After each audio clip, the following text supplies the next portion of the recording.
యాత్ర సిస్టర్ మీరు ప్రేయర్ చేయండి, శాంతమ్మ సిస్టర్ పాట పాడిద్ది. ఓకే సిస్టర్, ప్రార్థన చేద్దాము. కళ్ళు పూసుకుందాం. స్తోత్రం నైనా పరిశుద్ధుడా, పైమోన్నతుడా, సరశక్తి మంతుడా, జీవంగల తండ్రి, నీకు వందనాలు ప్రభా. ఇచ్చిన సమయం బట్టి దినం బట్టి నీకే వందనాలు ప్రభా. పొద్దు నుంచి రాత్రి వరకు మమ్మల్ని ఎంతగానో కాచి కాపాడి భద్రపరిచిన ప్రభా. ఇంతవరకు ప్రభా మాకు తోడైన తండ్రి నీకు వందనాలు ప్రభా. 2-3 నా నామంటే అక్కడ ఉంటాను ప్రభా. మా మధ్యలో ఉన్న తండ్రి నీకే కోట్లాది వందనాలు తండ్రి. యేసు ప్రభా నీకు స్తోత్రంలోనైనా లెక్కనైన వందనాలు ప్రభా. రానపీడ తొందరగా నడిపించండి దేవా, వాళ్ళకు ఆటంకాలను తొలగించండి. మరి ఎంతమంది సేవలో వాడబడుతున్నారు అద్భుతంగా, ఆశ్చర్యంగా, మహిమకరంగా యేసు ప్రభ సేవల బలంగా వాడబడాలా, సైతాన్ రాజ్యాన్ని కూల్చాలా, నీ రాజ్యాన్ని కట్టాలా ప్రభా. అలాంటి శక్తిని నింపబడును గాక. ఈ పరిశుద్ధాత్మచిత ప్రతి ఒక్క బిడ్డని ముద్రించుకోండి తండ్రి. యేసు ప్రభ ఈ ధన్యత ఎంతమందికి లేదా ప్రభా, వాళ్ళు కూడా కలగచేయమని ప్రార్థిస్తున్నాను. వాళ్ళందరికీ ఇక్కడికి వచ్చటం సహాయపడండి నా తండ్రి.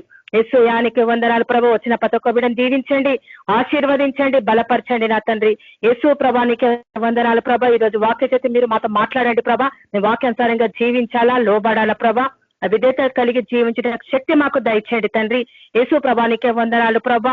మేము బలమైన సేవ చేయాలని రాకడ అతి త్వరలో ఉంది ప్రభా. మేము సిద్ధపడాలా, అనేక మందిని మేము సిద్ధంగా తయారు చేయాలా, శిష్యులుగా మేము తయారు చేయాలా ప్రభా. అలాంటి శక్తిని మాకు దయచేయండి. యేసు ప్రభానికే వందనాలు ప్రభా.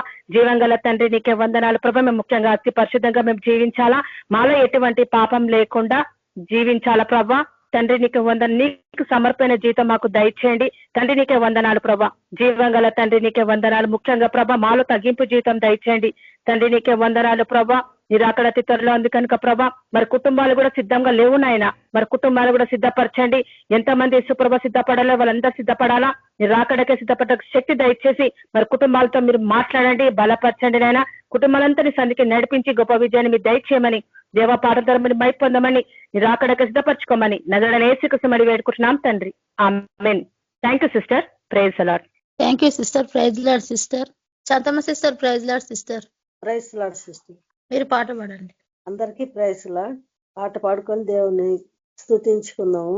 క్రీస్తేసువా నా ప్రియ నాయకుడా, నీరాకయే క్షణమో.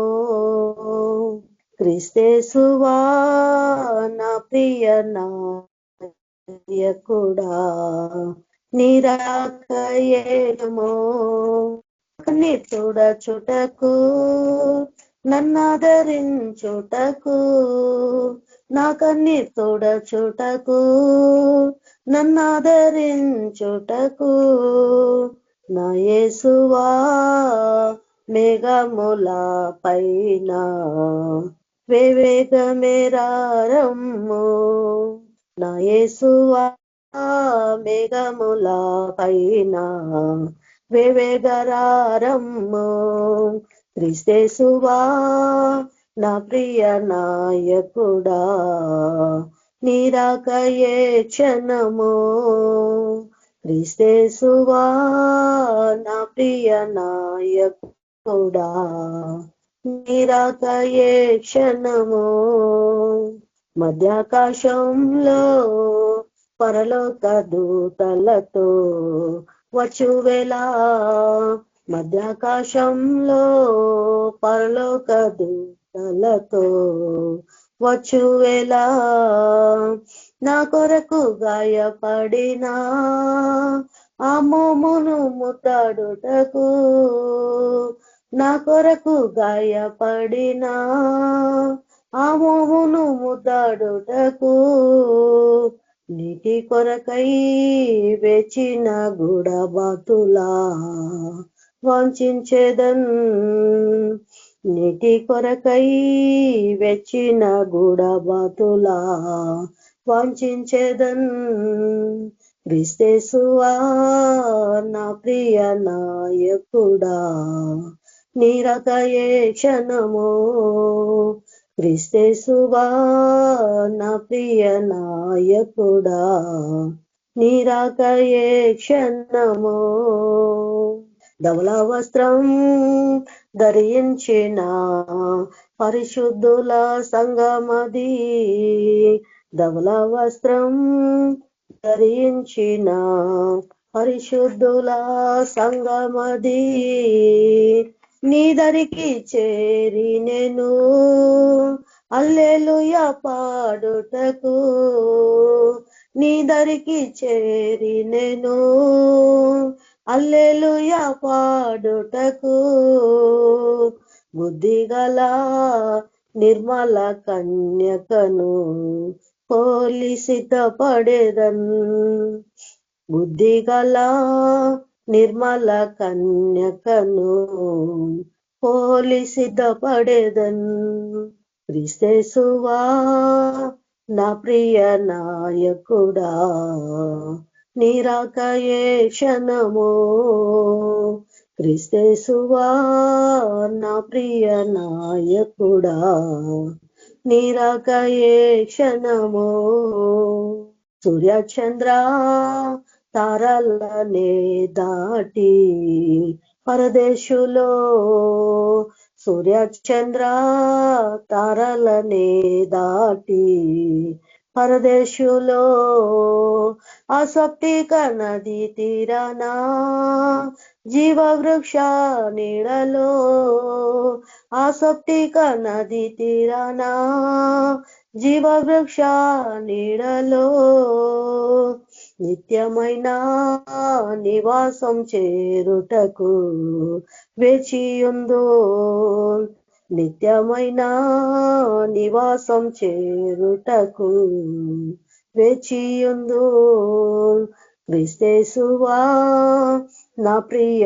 నాయకుడా నీరాకయే క్షణము క్రీస్తేసువా నా ప్రియ నాయకుడా నీరాకయే క్షణము నా కన్నీర్తోడ చూటకు నన్నాదరించుటకు నా కన్నీర్తోడ చూటకు నన్నాదరించుటకు నా యేసువా మేఘముల పైన వేవేగరారమ్ము నా యేసువా మేఘముల పైన వేవేగరారమ్ము క్రీస్తేసువా నా ప్రియ నాయకుడా నీరాకయే క్షణము హల్లెలూయా. Thank you sister. Praise the Lord. Thank you sister. Praise Lord. మన మధ్యలో జాను బ్రదర్ గారు వాక్యంలోకి నడిపిస్తారు. Janu brother, praise Lord brother. మీరు వాక్యంలోకి నడిపించారు. సరే, ఈ అవకాశం ఇచ్చినందుకు దేవునికి వందనాలు. కాబట్టి చేసుకున్నాం మొత్తంలో దేవమై పొందుగాక. నేను ప్రార్థన చేసుకుని స్టార్ట్ చేసుకుందాం. స్తోత్రం దేవా, గొప్ప దేవుని పొందనాలు చేసిన తండ్రి, నేను కూడుకున్న శోభ మీరే మాకు సాయం తెచ్చండి. గొప్ప దేవుని పొందనాలు చేస్తుందండి. వాక్యం ఏం సెలవిస్తుందో నేను పట్టుకుని నడుచులాగునా మీరే మాకు సాయం తెచ్చిస్తండి. గొప్ప దేవుని పొందనాలు చేస్తుందండి. ప్రతి సమస్య నుంచి, ప్రతి కీడు నుంచి, ప్రతి అటకం నుంచి మాకు విడుదల దయచేయండి. దేవుని పొందనాలు చేసినాం. మీరు అక్కడ సిద్ధపరచుకొని మీటింగ్ లో మీరు అదంతా వాయించి విడుదల దయచేయమని వేసిన ప్రార్థిస్తుంటుంది. ఆమేన్. సరే, మనము వాక్యం చూసుకుందాం. 1 పేతురు 1వ అధ్యాయము 8వ వచనం చూసుకుందాం. మనము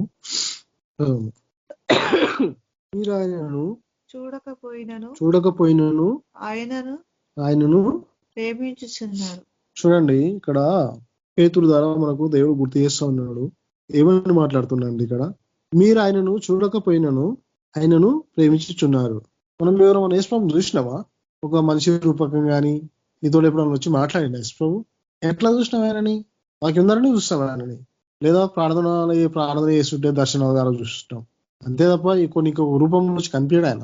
చూడకపోయినా కూడా మనం నమ్మినామంటే ఎంత అది తెలుసా? ఆయన అది మొత్తం మీద ఆయన గొప్పతనమే అది కదా. ఆయన ఎట్లా చూసినాం మనం అంటే వాక్యం ద్వారానే చూసినాం ఆయనని. ఇంకెవరైతే ఎట్లా చూసారు? ఇంకా ఎవ్వరు ఎట్లా చూడలేరు నాకు తెలిసి. ప్రార్థన ద్వారా, వాక్యం ద్వారా తప్ప ఇంకెట్లా నీకు కనిపాడు ఆయన. ఒక క్రియ రూపంగా కనిపించాలంటే ఎదురు మనుషులో క్రియ రూపంగా కనిపిస్తాడు. క్రియ అంటే ఒక పని వల్ల కదా. ఇక్కడ చూడండి, మీరు ఆయనను చూడకపోయినాను ఆయనను ప్రేమించుచున్నారు. నమ్మిన ప్రతి ఒక్కరు ఆయన చూడకపోయినా ఆయన ప్రేమిస్తారు. ప్రేమించడం అంటే ఏంది? ఆయనను ప్రేమించడమా? ఆజ్ఞను పాటించడం. ఆజ్ఞను పాటించి మనుషులు ఆయన ఎట్లా ప్రేమించిండో అట్లా మనం ఎదుటి వాళ్ళని ప్రేమించమంటున్నా ఆయన కదా. నీ మీద నా మీద ప్రేమ ఉంది కాబట్టి ఇక్కడికి వచ్చిండు ఆయన కదా. ఒక గొప్ప ధనవంతుడు వచ్చి నీ కోసం నా కోసం ప్రాణం పెడతాడా? దెబ్బలు భరిస్తాడా? తిట్లు భరిస్తాడా? నిందలు భరిస్తాడా? భరించలేడు. ఎందుకంటే ఆయనకు అవసరం లేదు. కానీ సృష్టికర్త, సృష్టిని సృష్టించే సృష్టికర్త ఆయన చేతిలో అధికారం ఉంది, సమస్తం ఆయన దగ్గర ఉంది కదా. చూడండి, సమస్తం ఆయన దగ్గర ఉన్న నీ కోసం నా కోసం వచ్చిండు. ఎందుకు? మనం రక్షించబడడానికినే, మనం రక్షణ పొందనీకినే, నశించిపోవద్దని వచ్చిన మనం.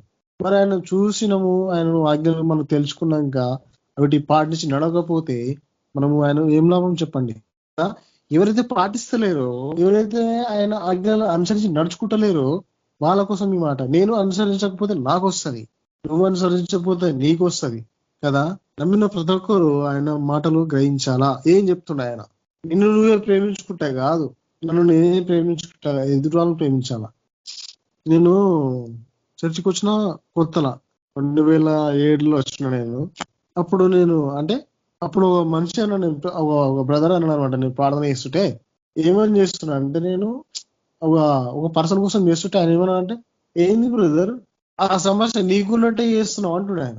అట్లా చేయాల ప్రార్థన అంటే. నేను గొప్ప అని చెప్తలేను అంటే, అవతల బాధ కూడా నాది అనుకున్నట్టు చేయాలా అంటున్నా ఆయన.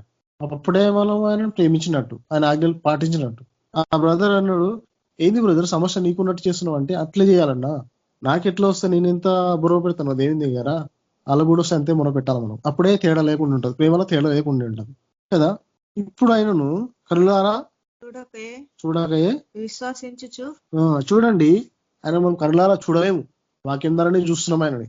వాక్యం ద్వారా చూసే మనం విశ్వసిస్తున్నాం, విశ్వాసం పెడుతున్నాం ఆయన మీద కదా. చూస్తే ఇంకెంత గొప్ప విషయం. ఇంకా చూడకపోయినా మన జీవితాల్లో మేలు జరుగుతున్నాయి, మన జీవితాలలో మంచి మంచి కార్యాలు జరుగుతున్నాయి. మీకు అందరికి తెలుసు, నా విషయంలో గొప్ప విషయం మాకు ఇచ్చిండు, ప్లాట్ విషయంలో, మా పంచాయత్ విషయంలో కదా. మా కూడా మాకు ప్రియాంక కూడా అప్పుడు బాగా సిక్ అవుతుంటది, బాగా ఇబ్బంది అవుతుంటది. అయినా దేవుడు కాపాడుతూనే ఉన్నాడు. అయినా దేవుడు చూడండి, నేను పొద్దున వెళ్ళిపోతే నైట్ మళ్ళా 6కి వస్తా. నేను పొద్దున్న 9కి వెళ్ళిపోతే 6కి వస్తా. ఎప్పుడు ఏమవుతుందో నేనైతే మొత్తం ఆయన మీద భారం వేసి వెళ్ళిపోతాను ఇంట్లోకి వెళ్ళి కదా. ఒక్కోసారి అయితే తొందర ఉరికి రావాల్సి వస్తుంది కదా. మనం ఆయన మీద వదిలేసేసేయాల, సమస్తం నీకే ప్రభువాన్ని వదిలేసేయాల మనం, తెలుసా. నేను మొత్తం నిజం చెప్తున్నా, నేను ఈ విషయం ప్రియాంక కూడా తెలియదు. నేను ఆయన మీద భారం వేసి వెళ్ళిపోతున్నాను తెలుసా. ఆమె పడిపోతుంటది, ఆమెకు చక్కెర వచ్చి ఇట్లా పడిపోతుంటది, ఎట్లా ఏడ పడిపోతుందో తెలియదు ఆమెకి. అంత డేంజర్ ప్రాబ్లం నుంచి దేవుడే కాపాడుతా ఉన్నాడు. చిన్న పాప ఉంటది ఆమె దగ్గర, ఒకసారి ఆమెని హీటర్ పెట్టుకుంటది, పాపకి తాళం చేపిస్తుంది, నీళ్ళు పెట్టుకుంటది. ఒకవేళ ఆ హీటర్ పెట్టేటప్పుడు పడిపోతే ఎట్లా ఉంటది. అందుకే సమస్తం ఆయనకు అప్పచెప్పేసుకున్నాం అనుకో, ప్రతి దాంట్లో నుంచి మనల్ని కాపాడతాడు ఆయన. చూడండి, ఏమన్నా పడిపోయేది ఉంటే ఆమె వచ్చుముకుండా పడిపోతుంది తెలుసా. మధ్యలో వచ్చిందంటో ఏదో మామూలు ఇట్లా వచ్చేసి వస్తుందని, నేను వచ్చుముకుండా పడిపోతుంది. నేనేమంటున్నానంటే, మొత్తమైనా సరెండర్ అయిపోవాలి మనం, ఎక్కడికించ తేడా లేకుండా. ఇంత పెద్ద పాస్టర్ గాని, ఇంత పెద్ద సేవకులు గాని, సేవకురాలు గాని తిర్ర వీగడం గాని, గర్వం గాని వచ్చిందనుకో, ఒకనాటికి నీ గర్వము, నీ అంతస్తు, నీ డబ్బు, నా డబ్బు ఏది పనికి రాదు ఆయన ముంగట. ఆయన ఇచ్చింది మన దగ్గర నిలవడాలంటే ఎంతసేపు కాదు, పోనీకి ఎంతసేపు కాదు అంటున్నాయి ఆయన. మనం ఆయన చూడకుండా విశ్వసిస్తున్నాం కాబట్టి కళ్ళారా మనం ఆయన చూడలేము. ఎట్లా చూస్తున్నాం అంటే వాక్యదారుడు చూస్తున్నాం. నేనైతే ప్రియాంక విషయం అయితే దేవుని మీద భారం విషయం వదిలేసిపోతాను.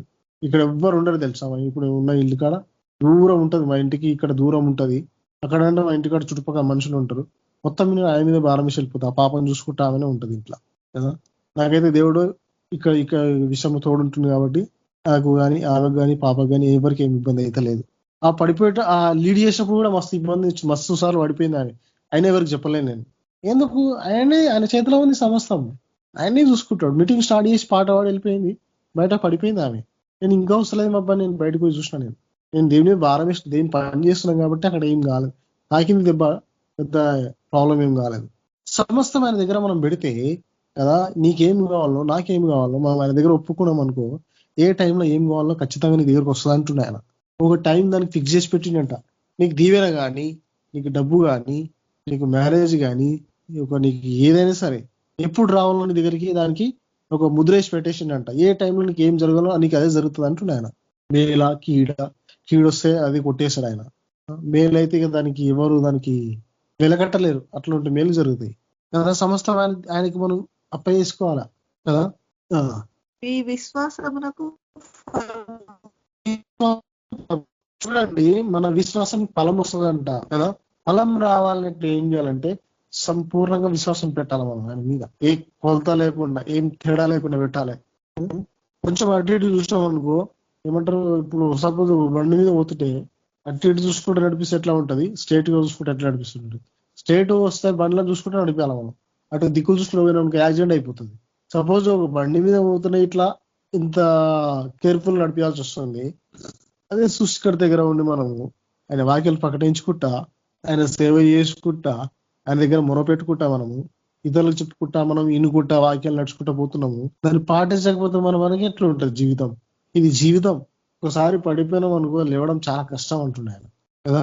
ఫలం వస్తుంది అంటుండు, విశ్వాసిస్తే ఫలం వస్తుంది. ఆ ఫలం ఎట్లా వస్తుంది చూడండి. ఆత్మ ఆత్మ నీ ఫలం ఏమి ఉండాలంటే, నీ ఆత్మ నా ఆత్మ ఎవరైతే ఆయన నామంలో సేవ చేస్తుందో, ఇప్పుడు సేవ చేస్తున్నాం మంచిదే, మనం చచ్చిపోయినాక ఎక్కడ పోతున్నాం అంత క్లారిటీ ఎవరికైతే ఉందా అంత క్లారిటీ పెట్టుకోమంటుండే ఆయన. నేను చచ్చిపోతే నా ప్రభు దగ్గరికి వెళ్ళిపోతానని, నేను చచ్చిపోతే నా ప్రభు నన్ను నిలబడు, ఆయన దగ్గరికి నన్ను తీసుకెళ్తాడు. ఆయన రాజ్యంలో నన్ను వారసునిగా చేసుకుంటాడు. ఆయన రాజ్యంలో ఒక హక్కు ఉంటది అని ధీమాతో చెప్పగలుగుతారు ఎవరైనా. ఏమంటున్నాడు, ఫుల్గా మొత్తం ఆయనకి నీ లోపట. ఇప్పుడు సపోజ్ స్నానం చేసుకుంటా నువ్వు సబ్బు ఎట్లా పెట్టుకుంటావు మనం పైకి, అంత క్లియర్గా ఉండాలి తెలుసా ఆయన దగ్గర, అంత క్లియర్గా ఉండాలి. ఎక్కడ మరుకుంటే ఎట్లా రుతాం, 2-3 సార్లు పెడతాం సబ్బు కదా. మరి చిన్న ఒక ఎదురుతో మాట్లాడాలన్నా, ఎదురు మనిషి మీద ప్రేమ చూపించాలన్నా ఆయన గుణగలను మనం కలిగి ఉండాలి కదా. అప్పుడే నీకు ఆ ఫలం వస్తుంది. ఏమొస్తుంది? నీ ఆత్మ అనగా ఆత్మరక్షణ పొందుతుందంట. చెప్పన శాక్యమును మహిమాయుక్తమునైన సంతోషము గలవారి ఆనందించుచున్నారు. చూడండి, అది చెప్పనిగా అసలు ఏమంటారు అర్థం పట్టుకోనికి వీలు కాదంట. ఎంతో సంతోషం అంట ఆత్మరక్షణ పొందితే. చూడండి, చెప్ప సౌఖ్యం కాదంట, మహాయుక్తమైన. చూడండి, ఆయన నీ ఆత్మను నా ఆత్మను రక్షిస్తే దానికి ఇంకా మించిన సంతోషం లేదంట తెలుసు. ఇక్కడ పేతురు ద్వారా మాట్లాడుతుండే మరి ప్రభు మనతోటి కదా. మనం ఎట్లా ఉన్నాం, ఎట్లా నడుచుకుంటున్నాం, ఎదురుతో ఎట్లా మాట్లాడుతున్నాం కదా. ముందు మనల్ని మనమే సరి చేసుకొని పోవాలా. ఎవ్వరు మనల్ని సజీనిగా రారు, ఎవ్వరు మనకు ప్రతిసారి చెప్పనిక రారు కదా. ఎవ్వరు మనకి ప్రతిసారికి రావాలంటే వాళ్ళు అందుబాటులో ఉంటారో ఉండవు తెలియదు. అందుకే నీకు దేవునికే కనెక్షన్ ఉండాలి, నాకు దేవునికే కనెక్షన్ ఉండాలి. మధ్యలో ఎవ్వరికి కనెక్షన్ పెట్టుకోదు. సపోజ్ ఇప్పుడు నాకేదైనా ప్రాబ్లం అయిందనుకో, సపోజ్ నేనే అన్నకు చేయాలనుకున్నాను అనుకో, అన్న ఫోన్ కలవదు. అప్పుడు ఏం చేస్తారు? మాకు అట్లా అయింది, ఆల్రెడీ అయింది అట్లా. నేను చాలాసార్లు అయిందా కానీ ఒకసారి అన్న ఫోన్ కలవలేదు. అప్పుడు నేను ఏం చేసినా దేవుని దగ్గర మొరపెట్టేసాను. అదేదో ముందు నుంచి చేస్తే అయిపోతుందిగా. అందుకే నువ్వే వెతుక్కోవాలా, నేనే వెతుక్కోవాలా దేవుని దగ్గర. నాదేమైనా పొరపాటు ఉందా ప్రభు, నేను ఇక్కడ విశ్వాసం కోల్పోతున్నా, నీ ఆజ్ఞలు ఏమన్నా నేను పాటిస్తలేనా? చూడండి, మీకు ముంగట చూపిస్తా ఆయన ఆజ్ఞలు ఏంది, ఏం పాటిస్తున్నాం మనం, పాటిస్తలేము కదా. ఆత్మరక్షణ పొందితే అంతకన్నా గొప్ప సంతోషం ఇంకోటి లేదంటుంది ఇక్కడ. ఫస్ట్ ఆఫ్ ఆల్ అది నీకు డబ్బు, నా అంతస్తులు, బిల్డింగ్లు, నా కార్లు ఇవేం పనికిరావంట. ఆత్మరక్షణ పొందితే చాలా ఉంటుంది ఫలం. అది ఈ యొక్క ఫలం వస్తే చాలు మనకి కదా. చదువు. మీకు కలుగు ఆ కృపను గూర్చి ప్రవర్తించిన ప్రవక్తలు ఈ రక్షణను గూర్చి పరిశీలించుచు తన యందున్న క్రీస్తు ఆత్మక్రీస్తు విషయమై శ్రమలను గూర్చి. చూడండి, మన అందు ఎట్లా ఉన్నాడా దేవుడు, ఎట్లా మన దగ్గర ఉన్నాడా మనం అట్లే గ్రహించాల. ఒక క్యాలెండర్ కాదు, ఒక బుక్ కాదు, ఒక సిల్వ కాదు, ఆత్మపూర్వకంగా మన దగ్గర ఉండనే మనం గ్రహించాల. ఫస్ట్ ఆఫ్ ఆల్ ఎక్కడ ఉండు ప్రభు అంటే నా హృదయం ఉండని చెప్పేసాల. ఎట్లా మాట్లాడుతుంటే వాక్యం ద్వారా మాట్లాడుతుండు, అంతే కదా. ఇప్పుడు చూడండి ఆయన ప్రేమ ఏందనేది మనకు తెలుస్తుంది. ఇప్పుడు యోహాను 1:2 చూసుకుందాం. ఆయనను ఎరిగి ఉన్నానని చెప్పుకొనుచు ఆయన ఆజ్ఞలను గైకొనిన వాడు అబద్ధికుడు. అబద్ధికుడు. చూడండి, ఆయన ఎరిగినామని చెప్పుకొని ఆయన ఆజ్ఞ పాటించకపోతే ఏం లాభము కదా. అబద్ధమే అది కదా. అబద్ధికుడు, వారిలో సత్యము లేదు కదా. ఆజ్ఞ పాటించకపోతే వాక్యం మన దగ్గర ఉండదు. చూడండి, నా 5వ అధ్యాయం చూడండి, క్లియర్ గా అర్థమవుతుంది. ఆయన వాక్యము ఎవడు గైకొనునో వానిలో దేవుని ప్రేమ నిజముగా పరిపూర్ణమాయెను. చూడండి, ఆయన వాక్యము ఎవడైతే గైకొనునో వానిలో దేవుని ప్రేమ నిజముగా పరిపూర్ణమాయను. చూడండి, ఆయన ఆజ్ఞ పాటిస్తే ఆ ఆజ్ఞ ఏందంట? ప్రేమనంట. ప్రేమ చూపించమంటున్నారు. ఎదుటి వాళ్ళ మీద ప్రేమ చూపిస్తే కోపం అసలే ఉండదు ఎవరి మీద. ఎవరైనా తప్పు చేసిరు అనుకో, ప్రేమ ఉంటే వాళ్ళని కొడతావాను, తీరుతావా? ప్రేమ ఉంటే అది ఆటోమేటిక్ కోపం రానే రాదు నీకు. ప్రేమ చూపిమంటున్నాయి ఆయన. ఎక్కడ చూడ ఆయన ప్రేమను చూపిమంటున్నాయి ఆయన. ప్రేమ ప్రేమ ప్రేమ ఇదే ప్రేమ, ఆయన ఇదే ప్రేమని. ఒక బండముయి ఇంత కఠినంగా నువ్వు ఈ పని చేయని చెప్పేసి నిన్ను వల్లే నీ పొరుగు వారిని ప్రేమించుకున్నాడు. పొరుగు వారు ప్రతి ఒక్కరిని, పొరుగు అంటే అవతల అందరూ. నిన్నెట్లా నువ్వు ప్రేమించుకుంటావో నన్ను నేను ఎట్లా ప్రేమించుకుంటున్నానో ఆయన దగ్గర ఏం చేయాలంట? అందరిని ఒకలాగానే ప్రేమించాలంట. చూడండి, యేసు వచ్చినప్పుడు ఇక్కడ లోకం మీకు ఏం చేసిండు? ఆయన వచ్చిన ప్రతి ఒక్కరికి తన వాక్యాలు బోధించుకుంటా వెళ్ళిండు. తనకున్న ఇప్పుడు ఆ జనాలకు వచ్చిన డౌట్లన్నీ క్లియర్ చేసుకుంటూ వెళ్ళిండు. కానీ ఎక్కడ పడితే అక్కడ ఆపేసి, ఎక్కడ పడితే అక్కడ మధ్యలో వదిలేసిపోలేడు ఆయన. ఎందుకంటే ఆయన ప్రతి ఒక్కరిని ప్రేమించిండు, ప్రతి ఒక్కరి డౌట్లు క్లియర్ చేసిండు. ఆయన ప్రతి ఒక్కరిని ముట్టిండు, స్వస్థపరిచిండు, రోగాలు మంచిగా సమస్యలు పోయినాయి కదా. ఆయన వెంబడించారు. ఆయన ఎక్కడ పడితే అక్కడ వదిలేసిపోతే ఆయన వెంబడిస్తారా వాళ్ళు? నాకు ఒక డౌట్ వచ్చింది, నా డౌట్ క్లియర్ కాకపోతే నేను ఎట్లా పోతా? నా డౌట్ క్లియర్ అయింది ఆయన ఇంటికి వెళ్ళిపోతాను. నేను మంచిగా ఇంటికి వెళ్ళిపోయి సపోజ్ ఇప్పుడు నాకు ఏదైనా రోగం ఉందనుకో, అది పోయిందని డాక్టర్ చెప్తే ఎట్లా ఉంటుంది? అదే డాక్టర్ కన్నా గొప్ప దేవుడు మన దేవుడు. అందుకే అంటున్నా నేను, ఇక్కడ ఆజ్ఞను మనం పాటించడం అంటే ఏంటంటే ఆయన ప్రేమను మనం పరిపూర్ణంగా స్వీకరించాలా. ఎదురుల మీద చూపిస్తేనే అప్పుడు నువ్వు స్వీకరించినట్టు అది కదా. నీకు సమస్య వస్తే ఎట్లా మొర పెడతామో అట్లనే ఆయన చూడండి, ఎంతమంది వచ్చినా కానీ కూడా ఒక్కరిని కూడా వదిలేసిపోలేడు మధ్యలో. ఎవరికి ఏమేమి డౌట్ కావాలో అన్ని క్లియర్ చేసిపోయాడు ఆయన. ఎవరికి డౌట్ ఉంటే ఆ డౌట్ క్లియర్ చేసేసి పోయాడు ఆయన కదా. మధ్యలో వదిలేసిపోయే దేవుడు కాదు మన దేవుడు. పట్టుకుంటే వదలడు అసలు. మనమే వదులుతామేమో చెప్పలేము. ఏ సమస్య వస్తే, ఏదైనా బాధ వస్తే. నేను అట్లా మస్తాలు నేను డిసప్పాయింట్ అయినా, మళ్ళీ మస్తాలు డిసప్పాయింట్ మళ్ళీ దేవా ఏదో ఇక మనం మనుషులం కదా. అందుకే అంటున్నాడు అలాంటి తేడాలు రావద్దు అంటున్నాడు ఆయన. ఒకసారి వదిలేసాం అనుకో ఆయన వదిలేసిన అనుకో ఇంకా చాలా డేంజర్ అది. మనం వదిలేస్తున్నాం, వస్తున్నాం, పోతున్నాం, కానీ ఆయన వదిలేసి ఎట్లుంటే చెప్పండి, పతంగికి దారం దిగిపోయినట్టే. అది ఎటు పడుతుందో తెలియదు. ఇక ఆ దారం ఉన్నంతసేపు అది సపోర్ట్గా ఉంటుంది, ఒక దగ్గర ఎగురుతుంది. లేకపోతే అది ఎటో పోతుంది అది కదా. మన ప్రభువును మనం స్వీకరించడం, ఎదుటి వాళ్ళని ప్రేమించడం చాలా అవసరం ఇక సేవ జీవితంలో కదా. అది 3వ అధ్యాయం 4. పాపము చేయి ప్రతి వాడును ఆజ్ఞను అతిక్రమించును. చూడండి, పాపం చేయి ప్రతివాడు ఆజ్ఞను అతిక్రమించడమే. ఏం ఆజ్ఞది? ఆజ్ఞ అతిక్రమమే పాపము. ఆజ్ఞ అతిక్రమమే పాపము. ఆజ్ఞను ఏమంటారు? దాటడమే. అదే పెద్ద పాపం. ఏం ఆజ్ఞ ఇస్తుంది నీకు ఆయన? నిన్ను వల్ల నీ పొరుగును ప్రేమించు, అప్పుడే నీకు ఏందనేది అర్థమవుతుంది కదా. పాపములను తీసివేయుటకై ఆయన ప్రత్యక్షమాయనని మీకు తెలియను. చూడండి, ఆయన వచ్చిండు, భూమి మీదకి వచ్చిండు. ఎందుకోసం వచ్చిండు? ఆయన మన పాపం తీసేయడానికైనా ఆయన వచ్చిండు కదా. మనం ఆయన ఆజ్ఞలు అనుసరించి నడుచుకోనికైనా వచ్చిండు ఆయన. మళ్ళీ మనం పాపలు పడిపోయినాం అనుకో, ఆయన వచ్చిన దానికి విలువ లేకుండా అయిపోతుంది. మన కోసం ప్రాణం పెట్టిండు, ఆ ప్రాణానికి విలువ లేకుండా అయిపోతుంది. అరే నేను ఈ కోసం నేను దెబ్బలు తిన్నా, తిట్లు తిన్నా, ఉంచిరు నా మీద, కొట్టిరు నన్ను, తిట్టిరు నన్ను, అయినా వీళ్ళ కోసం నేను ప్రాణం పెట్టినా వీళ్ళు మళ్ళీ నన్ను నిందిస్తురే, వీళ్ళు మళ్ళీ నన్ను వదిలేస్తురే అని చెప్పేసి ఆయన ఎంత బాధపడతాడు ఆయన కదా. నేను నిజంగా చెప్తున్నా, ఒక మనిషి సపోజ్ మిస్టేక్ అయితేనే కొన్ని రోజులు మాట్లాడకుండా వెళ్ళిపోతారు కదా. అలాంటిది ఆయన ఏం తక్కువ చెప్పండి ఆయనకి. నీ కోసం నా కోసం వచ్చి మన ప్రాణం పెట్టిండు. ఎందుకు పెట్టిండు? మన పాపంలో పోనీగా. ఎక్కడ మన పాపం ఆయన రక్తం ద్వారానే మనకు క్షమాపణ, ఆయన ద్వారానే మనకు రక్షణ. ఇంకా అది ఎక్కడ లేదు నీకు రక్షణ, ఎక్కడ లేదు నీకు క్షమాపణ కదా. మరి దేవుడు మనతో మాట్లాడుతుండు. చూడండి 4వ అధ్యాయం 2 నుంచి పోదాం.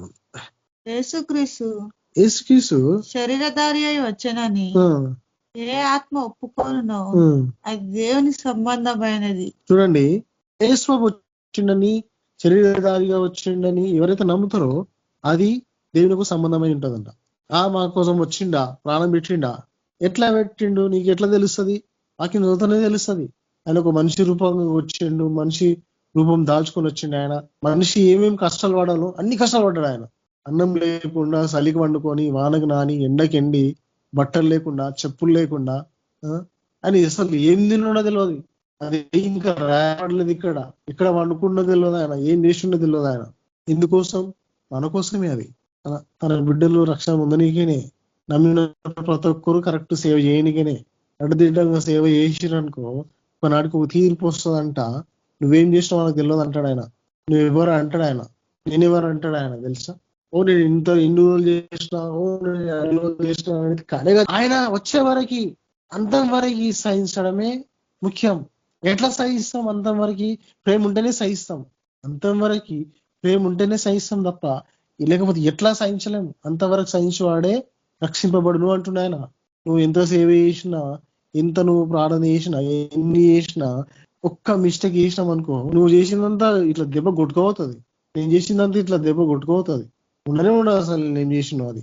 అందుకే అంటున్నాయన, అంతవరకు నువ్వు ఓపికతోటి ఉండాలా, సహించాలా, భరించాలా, నిందలు, అవమానాలు అన్ని భరిస్తేనే మన మార్గానికి గమ్యం అనేది ఒకటి వస్తుంది.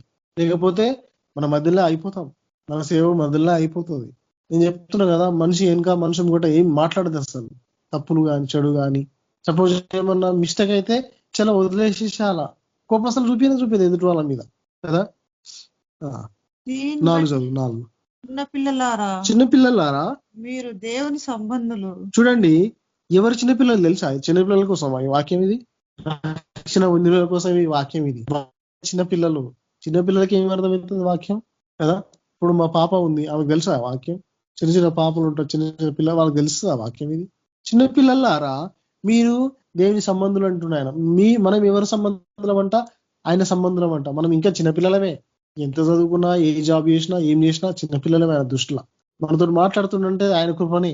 మనకు అనేకమైన రకమైన మర్మాలు మనకు బయలుపరచబడుతున్నాయి అంటే అది కూడా ఆయన కృపనే. అది కూడా నీ గొప్ప నా గొప్ప ఏం లేదు ఇక్కడ కదా. మీలో ఉన్నవాడు లోకంలో ఉన్నవాడి కంటే గొప్పవాడు. చూడండి, మనలో ఉన్నవాడు ఎట్లానంట, లోకంలో ఉన్నవాడిని కూడా గొప్పవాడు. అంత గొప్ప దేవుడు మన దేవుడు. ఎవ్వరు ఆయన దగ్గర పనికి రారంటున్నాయి అన్న. కనుక మీరు వారిని జయించి ఉన్నారు. ఇంకా వారు లోక సంబంధులు గనుక లోక సంబంధులైనట్టు మాటలాడుదురు, లోకము వారి మాట వినదు. చూడండి, మనం లోకానికి మనకు తీడు ఎప్పుడు కాదు అసలు. లోకం డిఫరెంట్, మన మాట డిఫరెంట్ ఉండాలి. అసలు లోకానికి కలిసినట్టు మాట్లాడేమనుకో ఆయన దగ్గర మనం లేనట్టు ఆయన సంబంధం మనం అన్నట్టే కదా. మస్తు సెలబ్రేషన్ అయితే కదా, అది లోక సంబంధం కాదు కదా. ఉన్నదా ఎక్కడన్నా చేసుకోమని? ఎక్కడ లేదు సెలబ్రేషన్ చేసుకోమని. అయినా చేసుకుంటున్నాం మనుషులు. లోక సంబంధం అదంతా. చదువు, మనము దేవుని సంబంధులము. దేవుని ఎరిగిన వాడు మన మాట వినును. చూడండి, మనం ఎవరికైతే చెప్తామో ఇది చేయదు, అది చేయదు అని చెప్పేసి, అదేంది బైబిల్లో రాస్తున్నదే కదా. వాక్యం ద్వారా మనకి ఏవైతే బయలుపరచబడుతున్నాయో అది ఎవరు నమ్ముతారంట చెప్పండి? ఆ వాక్యం తెలుసుకునే నమ్ముతారంట. దేవుని యొక్క సంబంధులే నమ్ముతారంట. దేవుని సంబంధం కాకపోతే అట్లా చేయదు, చేయాలి ఖచ్చితంగా అని అంటారంట. ఎంతో మంది తెలుసా, ఇప్పటివరకు అలా వచ్చి సంఘంలో కూర్చున్నది కూడా లేదు, చేసింది కూడా లేదు అన్నట్టు ఉంటది. ఏం చేసిరంటే టైం పాస్ వచ్చి వెళ్ళిపోయినట్టే ఉంటది. మరి ఏం గ్రహిస్తున్నామంటే అది కూడా తెలియదు.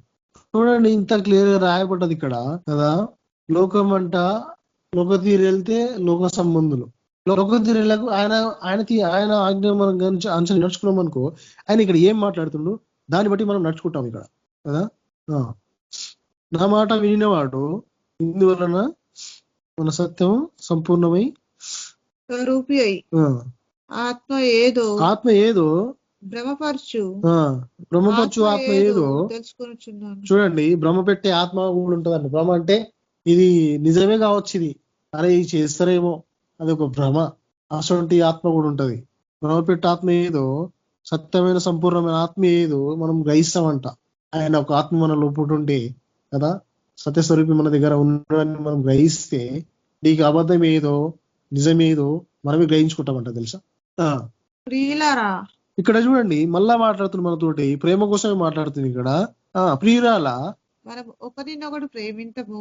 మనం ఒకరినొకడు ప్రేమింతుము. చూడండి ఏలయనగా ఏం చేయమంటున్నాయన, ఒకరినొకరు ప్రేమించుకోవాలంట. ఎట్లా? ఏ బాధలు వచ్చినా, ఏ నిందలు వచ్చినా, ఏ సమస్యలు వచ్చినా షేర్ చేసుకోవడం, పంచుకోవడం, సొల్యూషన్స్ చేయడం కానీ కదా, ఇంకే రకమైన సరే. ఇదిగో సేవపరంగా ఉన్న మనుషులకు కూడా కాదు, బయట వాళ్ళకు కూడా చేయమంటున్నాయన. అందరికి ప్రేమిస్తేనే కదా తేడా లేకుండా ఉంటది, భేదం లేకుండా ఉంటది అంటున్నాయన.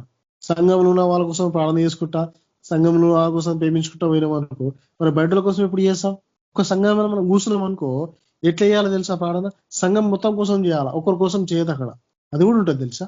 పలాని వాళ్ళకి పలాని వచ్చిన అందరి ముట్టుదేవా, వచ్చిన అందరికి ఏమి కావాలో తీయదేవా అవసరాలు కదా. ఇక్కడ భేదం ఏం చూడదంట, ఒకరినొకరు ప్రేమించుకోవాలంట. బయట వాళ్ళు కానీ లోపల అందరిని ప్రేమించేసేయాలి. అందరికి ఒకటేలాగా మనం ఒకటేలాగా స్వీకరించుకోవాలి కదా. ఏలయనగా ప్రేమ దేవుని మూలముగా కలుగుచున్నది. చూడండి, నేను ముందు నుంచి అదే అంటున్నా. ప్రేమ ఎట్లా కలుగుతుందంట? దేవుని మూలంగానే కలుగుతుందంట. నీకు ప్రేమ ఎట్లా కలుగుతుందంటే, నువ్వు దేవుని ఆజ్ఞలుగా అనుసరించి నడుచుకుంటేనే ఆయన దగ్గర నీకు ప్రేమ దొరుకుతుంది. ఆ ప్రేమ నువ్వు మనుషులకు పంచుతావు. సేవలో గాని, ఇంట్లో గాని, బయట గాని, ఎక్కడైనా కదా. మనం ఆయన ఆజ్ఞ మనం పాటించకపోతే కదా, మనం వాక్యం చదవకపోతే ఎట్లా అర్థమవుతుంది మన ప్రేమ కదా. చూడండి, ప్రేమ ఎట్లా కలిగిందంట? దేవుని మూలంగానే కలిగిందంట. అది ఇంకెట్లా కలగదు. ప్రేమ ఎట్లా కలుగుతుంది? దేవుని మూలంగానే కలుగుతుంది. ఆయన మనం ప్రేమించింది కాబట్టి మనం కూడా ఇతరులను ప్రేమించాలా. అది మెయిన్ విషయం. అది ఆయన ఆజ్ఞ. ఆజ్ఞ అతిక్రమే పాపం అంటున్నాయన. ఇదే ఆజ్ఞ. అది ఆయన ఎట్లా ప్రేమించుండో మనల్ని, మనం కూడా ఎదుటి వాళ్ళని అట్లే ప్రేమించాలంట. ఏమనున్నా ఈ రోజు కాకపోతే రేపవుతుంది అనే ఉద్దేశంతో కానీ ఎక్కడ ద్వేషాలు వద్దు మనకి, ఎక్కడ అట్టంకాలు రావద్దు, ఎక్కడ నిందలు రావద్దు మనకి. అంతవరకు సహించడం, అంతవరకు దాన్ని సహించి మనం ముందుకెళ్తేనే విజయం వస్తుంది మనకి. నువ్వు ఎన్ని సంవత్సరాల నుంచి వచ్చినావు అనేది కానే కాదు ఇక్కడ. నువ్వు ఎంతవరకు ఆయన దగ్గర ఉన్నావు అనేది కానేది ఇక్కడ. అంతవరకు నువ్వు సహించడం వల్ల లేదనేది ముఖ్యం ఇక్కడ. అంతవరకు సహించాల మనం. లాస్ట్ స్టాప్ వచ్చేలోపుడు నువ్వు మధ్యలో దిగిపోయినావు అనుకో, ఏం అర్థం ఉంటుంది? నువ్వు గమ్యం జరగక పోతుంది. ఈ ఒక తొందరపాటు వల్ల, నా యొక్క తొందరపాటు వల్ల నేను గమ్యం జరగకపోతుంది. నేను మధ్యలో అయిపోయాను. నేను అప్పుడు ఎప్పుడు పోవాలి? నేను ఇంటికి ఎప్పుడు పోవాలా? గమ్యం నేను ఎప్పుడు చేరుకోవాలా? అంతవరకు చేస్తేనే కదా, అంతవరకు మనం లాస్ట్ వరకు పోతేనే కదా మనకు స్టాప్ వచ్చాయి. మధ్యలో దిగిపోతా అంటే ఎట్లా అవుతుంది అది? అందుకే అంతవరకు నువ్వు ఏం నిందలు వచ్చినా, నీకు ఎన్ని అవమానాలు వచ్చినా, ఎన్ని కష్టాలు వచ్చినా, నీ యొక్క సేవలు కానీ, నీ కుటుంబంలో కానీ, పని ఎట్లా ఏదైనా సరే నీకు ఎన్ని సమస్యలు వచ్చినా కాబట్టి చేయించుకుంటా ముందుకెళ్ళమంటున్నాయన. ప్రేమ చూపిస్తే ఆటోమేటిక్ అన్ని సాల్వ్ అయిపోతాయి కదా. నేను పరిశుద్ధ బ్రదర్ ఒక మాట చెప్పిండు. ఏమని చెప్పిండంటే, ఒక గ్రౌండ్ లో పోయి చూడదు చెప్పు నీకు, అక్కడ లొల్లి చేయకుండా వెళ్ళిపోతే అది సాల్వ్ అయిపోతుంది అక్కడ. అదే వాళ్ళు వాదిస్తున్నారని మనం వాదించడం అనుకో, వాళ్ళకి మనకి తేడా లేకుండా అయిపోతుంది. ఆడ లోకం వాదిస్తుందా, నేను వాదించినాను అనుకో, పంచాయతీ పెద్దగానే అవుతుంది కానీ చిన్నగా కాదు అది కదా. ఆత్మ అవసరం, జ్ఞానం అవసరం. ఏం చేస్తున్నామో అది కూడా గ్రహించుకొని మనం చేయాలా ఫస్ట్. అరే కొట్టిరు కదా, అరే ఇట్లా చేసిరు కదా, అట్లా చేసిరు, మనం కూడా మనం మిస్టేక్ చేసినామేమో అని గ్రహించాలా ఫస్ట్ కదా. ఏం చేస్తున్నాం, ఎక్కడ చెప్తున్నాం, ఏం చెప్తున్నాం అనేది గ్రహించుకొని మనం చేయాలా. అది నీకు తెలివి, వివేచన, బుద్ధి అన్ని నీకు దేవుడే ఇస్తాడు. నాకు, నీకు, మనందరికీ, నమ్మిన ప్రతి ఒక్కరికి కదా. ఏం పాటిస్తున్నాము, ఏం చేస్తున్నాము అనేది కదా. ప్రేమ ఎట్లానంట? ఆయన మూలంగానే కలిగిందంట. ప్రేమించు ప్రతి వాడును దేవుని మూలంగా పుట్టినవాడు. చూడండి, మళ్ళీ మనకు గుర్తు చేస్తున్నాడు ఆయన. ఎక్కడ చూసినా ప్రేమనే చూపిస్తాడు ఆయన. ఒకరిని ద్వేషించినట్టు, ఒకరిని ఇట్లా బెదిరించినట్టు, ఇట్లా అరిచినట్టు ఎక్కడ చూపించాడు. దీర్ఘశాంతుడు తెలుసా మన ప్రభు. మనకు అదృష్టం ఈయన దొరకడం మనకి. నేను నిజంగా చెప్తున్నా, నేను నాకు అదృష్టం అనుకోవాలా. నేను నమ్ముకోకముందు ఎట్లుంటుంది తెలుసా? నేను గాయ ఉంటుంది. గాయ అంటే మన ఏమంటారు, ఎండకి బాగా ఎండ కొడితే నీళ్ళు రాకపోతే ఎట్లుంటది జీవితం, ఇట్లా దూప ఇట్లా మొత్తం అట్లా ఎప్పటికట్లా ఉంటుంది నా జీవితం తెలుసా. నమ్మకం ముందు నేను ఆయనని ఏమవుతుందో, పొద్దున ఏమవుతుందో, నైట్కి ఏమవుతుందో, పొద్దున ఏమవుతుందో, ఇదే గాయ ఉంటుండే, ఇదే వేషన్ ఉంటుండే నాకు. నేను నిజంగా చెప్తున్నా, నేను ఆయన నమ్మి నుంచి ఇట్లా నేను మనసు మీద చేసుకుని అనుకుంటా. నేను దర్జాగా అనుకుంటా, నాకు ఉన్నట్లే గొప్ప దేవుడు నా దగ్గర అని చెప్పేసి. అంత ధీమతో మనం ఉన్నాం అనుకో, ప్రతి దాంట్లో మనకి విజయాలు వస్తూనే ఉంటాయి. ఎప్పుడైతే నమ్ముకున్నానో ప్రభుని, ఎప్పుడైతే దేవుని స్వీకరించిందో, ఆ కళ పోయింది. కళ పడుతూనే ఉంటున్నా, ఊరికే ఎట్టో ఉరికినట్టు, ఏదో పెద్ద ఏదో చేసినట్టు, ఇట్లా ఏమో వచ్చినట్టు, ఇట్లా మొత్తం అంతా వేషన్ అంతా. అందుకే అంటుండు, ప్రేమమయుడు ఆయన ఆయన ప్రేమ మనం గ్రహించామనుకో, ఆయన ప్రేమంగా ఆయన ఏమంటారు, ప్రతివాడు దేవుని మూలంగా పుట్టినవాడని ఎరగాలంట. మనం ఎట్లా పుట్టిన ప్రతి మనిషి దేవుని మూలమే. ఆయన రూపంగా ఆయన మూలంగా పుట్టినకి మనం ప్రేమ చూపించకపోతే ఎట్లా అది? అదే అంటుండు, నా ముంగుల పుట్టిన ప్రతి ఒక్కరికి ప్రేమ చూపించండి. మీరు నా ముంగల, అందరూ నా ముంగల పుట్టిరు కాబట్టి ఒకరొకరు ప్రేమించుకొని, ఒకరొకరు అర్థం ఒకరికొకరు డౌట్లు ఏరి చేసుకొని, సేవలు కానీ ఏ రకంగా అయినా సరే కానీ అలగడానికి వీల్లేదు, అసలు బాధ అవడానికి వీల్లేదు అసలు. ఎందుకంటే మొత్తం సృష్టికర్త ఆయన మన దగ్గర ఉన్నాడు, సృష్టికి అధిపతి కదా.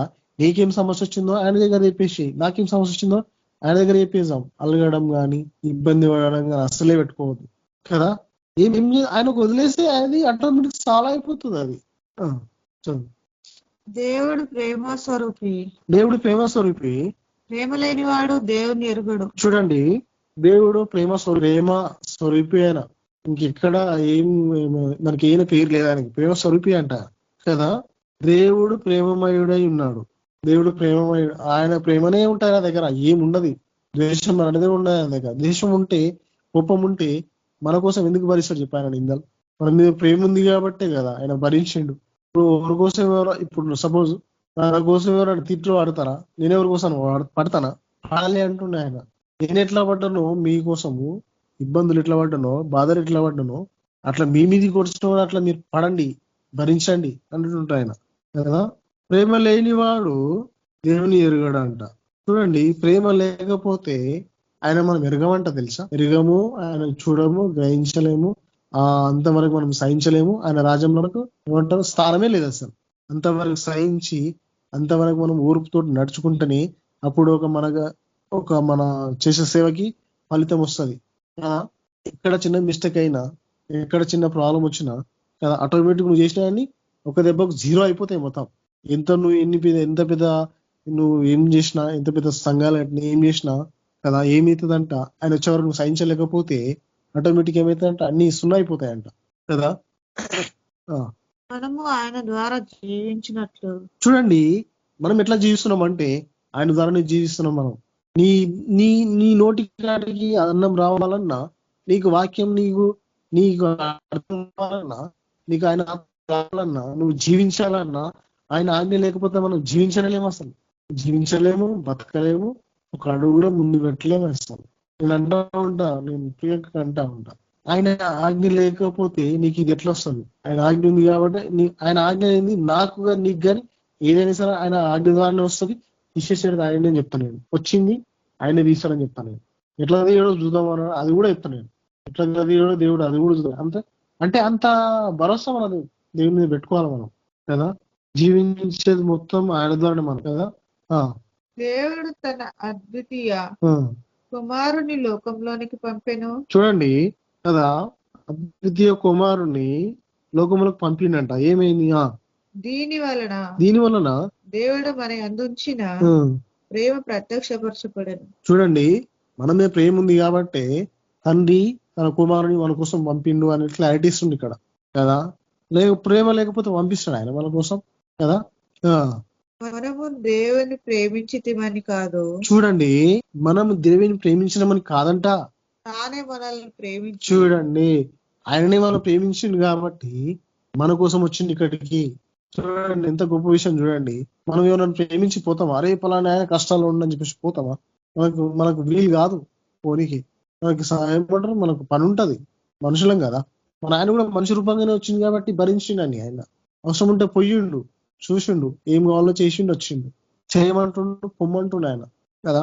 చూడండి, మనం ఆయన ప్రేమించలేమంట, తానే మనల్ని ప్రేమించి మన పాపములకు ప్రాయచిత్తమై ఉండుటకు తన కుమారుని పంపెను. చూడండి, మన పాపములు పోనీకి, దానికి ప్రాయచిత్తం కలగనీకి తన కుమారుని మన కోసం పంపిండు అంటుండే ఆయన. ఇంత క్లారిటీ మనకి ఇస్తున్నాడు ఆయన. ప్రేమ లేకపోతే ఇవన్నీ జరుగుతాయా అంటుండే ఆయన. ప్రేమ ఉంటే ఇవన్నీ జరుగుతాయి అని రుజువు ఇక్కడ. అందుకే నువ్వేం చేస్తున్నావు, నేనేం చేస్తున్నావు, అది చేసేదంతా ప్రేమపూర్వకంగానే చేయాల. ద్వేషం పెట్టుకొని కానీ, తొందరపాటు పెట్టుకొని కానీ కదా. నీకు అవతలో నీకు తప్పు చేసింది సరే అనిపించినా సరే నువ్వు అనడానికి వీల్లేదు, అసలు అధికారం లేనే లేదు అసలు ఎవరికి అనడానికే కదా. చూడండి, ఎవరైనా నీ మీద నింద మోపితే నువ్వు వాళ్ళ కోసం ప్రార్థన చేస్తే ప్రశ్న ఏం చేస్తాడు దేవుడు? నీ పాపాలు క్షమిస్తాడంట, నా పాపాలు క్షమిస్తాడు. ప్రభువా వీళ్ళని తిట్టిరు కదా, వీళ్ళు నేను క్షమిస్తున్నా అంటే పిచ్చలం మనం ఏం చేస్తున్నాడో తెలుసా ప్రభు? ఫస్ట్ మన పాపాలు క్షమిస్తాడంట ఆయన. మనం వాళ్ళ కోసం చెప్తే అంటే మనం కూడా పాపం చేసినట్టే అక్కడ, తప్పు చేసినట్టే మనం అక్కడ. ఆ మనిషి కోపం వచ్చిందంటే తప్పు ఏదో ఒకటి చేసినట్టే కదా మనం కూడా. అందుకే అంటున్నాడు, ఎదుటివాళ్ళ కోసం తీర్పు, ఎదుటివాళ్ళ కోసం మాట్లాడే హక్కు అసలు లేనేలేదు ఎవరికి అసలు కదా. దేవుడు మనతో మాట్లాడుతుంది ఇక్కడ తన వాక్యం ద్వారా. తన కుమారుని పంపిను, ఇందులో ప్రేమ ఉన్నది. ప్రియులారా, దేవుడు మనలను ఇలాగూ ప్రేమింపగా మనం ఒకరినొకడు ప్రేమింపబద్ధులమైనాము. చూడండి, బద్ధులమైన బద్ధకం, ప్రేమిస్తలేము, ప్రేమించాలా కదా, ప్రేమించకపోతే ప్రేమించాలా, ప్రేమిస్తే మంచిది కదా. మనం ఒకరినొకరు ప్రేమించుకొని ఒకరికొకరు మనము సరి చేసుకొని కదా, మనమందరం ఒకరికొకరు వాక్యాలు షేర్ చేసుకొని ఎవరైతే పాటిస్తలేరో, ఎక్కడెక్కడైతే అనేది నామంలో సేవ చేస్తారో వాళ్ళందరూ ప్రేమపూర్వకంగా చేస్తే ప్రతిఫలం వస్తుంది అంటున్నాడు ఆయన. ఏం వస్తుంది ప్రతిఫలం? ఆత్మరక్షణ పొందుతుందంట కదా. 14 మరియు తండ్రి తన కుమారుని లోకరక్షకుడుగా ఉండుటకు పంపి ఉండుట మేము చూచి సాక్ష్యం ఇస్తున్నాం. చూడండి, మనకు తెలిసి ఈ విషయం ఎట్లా పంపిండు ఆయన తన కుమారుని మనల్ని అందరూ రక్షించనికనే, లోకాన్ని రక్షించనికనే పంపించిండు ఆయన. కాబట్టి అదే అంటుండు, చూసినాం కాబట్టి మనం దాన్ని పాటించి నడవాలంటున్నాడు ఆయన. చూడడానికి చెప్పాలా, ఇగో ఇట్లా వచ్చిండు, మన కోసం వచ్చిండు ప్రభు, తన ప్రాణం పెట్టిండు కాబట్టి మన పాపములు పోయినాయి, మన పాపంలోకి ప్రాయశ్చిత్తం జరిగింది. ఎట్లా? ఆయన రక్తం ద్వారానే. ఆయన పెట్టకపోతే, రక్తం ఆయన శిలువలో తన ప్రాణం పెట్టకపోతే మనకు క్షమాపణ వచ్చేది కాదు కదా. క్షమించడానికి ఎవరికి అధికారం లేదు అసలు, ఎవరికి ఆ ప్రేమ లేదు అసలు, దేవునికి తప్ప. ఆయనను స్వీకరించిన మనము, ఆయన నామం నడుస్తున్న ప్రతి ఒక్కరు ఏం చేయాలంట? స్వీకరించి నడవాలంట కదా. ప్రేమపూర్వకంగా అందరూ ఉన్నామని ఆయన జ్ఞాపకం చేస్తుంది మనందరికీ. చదువు.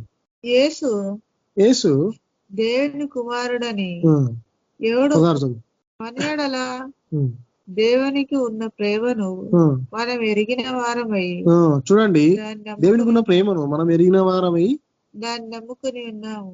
చూడండి, ఆయన ప్రేమను ఎరిగి ఆ ప్రేమని నమ్ముకొని మనం ఉండాలంట కదా. అప్పుడు దేవుడు ప్రేమ స్వరూపై చూడండి, దేవుడు ప్రేమ స్వరూపై ఉన్నాడు. ప్రేమ స్వరూపే నీ మధ్య నా మధ్యలో ఉన్నాడు తప్ప ఇంకా ఏ రకంగా లేడాయన. ఆ ప్రేమ నువ్వు అవతలలో మీరు చూపించకపోతే, మనం చూపించకపోతే, నమ్మిన ప్రతి ఒక్కరు ప్రేమ చూపించకపోతే, ఆ తేడా చూపించడం అనుకో, ఒకరిని ఒకలాగా చూపించడం అనుకో, అప్పుడు తేడా అవుతుంది.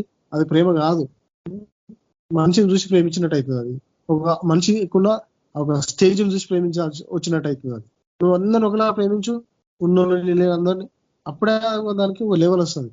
అరే ఒకరికి అంటే మనిషికి ఉన్న స్టేజ్ ఆయనకున్న ఒక పొజిషన్ నెంబర్ ప్రేమించినాం అనుకో, అప్పుడు లోకాన్ని ప్రేమించినట్టు అవుతుంది అది కదా. అట్లా కాదంటున్నాడు, ప్రేమ సరిపోయినాడు కాబట్టి నీ ప్రేమ నా ప్రేమ సంపూర్ణమై ఉన్నారు ఆయన దగ్గర, ఎక్కడా తేడా రావద్దు ఆయన దగ్గర కదా. ప్రేమ నిలిచిండు వాడు దేవుని యందు నిలిచి ఉన్నాడు. చూడండి, ప్రేమ యందు నిలిచినవాడు దేవుని యందు నిలిచి ఉన్నాడు, దేవుడు వాని యందు నిలిచి. చూడండి, ప్రేమ ఉంటే మన దగ్గర ఉంటాడు ఆయన, ప్రేమ లేకపోతే ఉండడు ఆయన. క్లారిటీగా మనకి ఇచ్చేస్తుండు కదా. కాబట్టి మనం అందరం ప్రేమ గ్రహించి నడుచుకోవడం చాలా అవసరం కదా. దేవుడు మనతో మాట్లాడుతుండు. ఎన్ని నిందలు వచ్చినా, ఎన్ని అవమానాలు వచ్చినా, ఎన్ని కష్టాలు వచ్చినా, ఎన్ని ఎదురుతో మనం వాళ్ళతో మనకి ఎంత లాస్ వచ్చినా సరే మనం ఎవరిని నిందించడానికి వీల్లేదు, ఎవరిని ఇబ్బంది పెట్టడానికి వీల్లేదు. ఎందుకంటే దేవుడు ప్రేమ స్వరూపై ఉన్నాడు మన మధ్యలో. ప్రేమ చూపించుకుంటే పోదాం. ఎవరైతే ప్రేమ చూపిస్తలేరో వాళ్ళందరి కోసం మనం మొదలు పెడదాం కదా. ప్రేమ చూపిస్తే దేవుడికి వందనాలు చెప్పుకుందాం. దేవుడు ప్రార్థన చేసుకుందాం. శోధం దేవా, గొప్పది అనుకుందాం చేసినాం దాన్ని. ఇక వాగ్దానం మాట్లాడుకుందా శోభ, నువ్వు మా మధ్యలో ప్రేమ స్వరూపైంది రాజా. ఈ వాక్యాన్ని స్వీకరించి నడుచుకోవాలా, ఈ యొక్క వాక్యాన్ని పట్టుకుని నడుచుకునేలాగా మీరే మాకు సాయం చేసి, ఎన్ని ఇబ్బందులు వచ్చినా, ఎన్ని సమస్యలు వచ్చినా శోభ, ఎదుటి వాళ్ళు మా మీద ఎన్ని నిందలేసిన శోభ అంతా సహించాలా, భరించాలా. గొప్పది అనుకుంటున్నా చేసిన అప్పుడే మేము రక్షింపబడతాం శోభ. మీరే మాకు సాయం దయచేసి, విడుదల దయచేసి, ఉన్న ప్రతి ఒక్కరిని వాచపత్రం శ్రద్ధించి, కూడున్న ప్రతి ఒక్కరిని శోభ దీవించి ఆశ్రయించండి. వాచపత్రం శ్రద్ధించి మీరు సిద్ధపడి చేసిన ప్రార్థన. Praise Lord sister. Praise Lord brother. Thanks brother. మీరు ఆశీర్వాదం ఇవ్వండి బ్రదర్. సరే.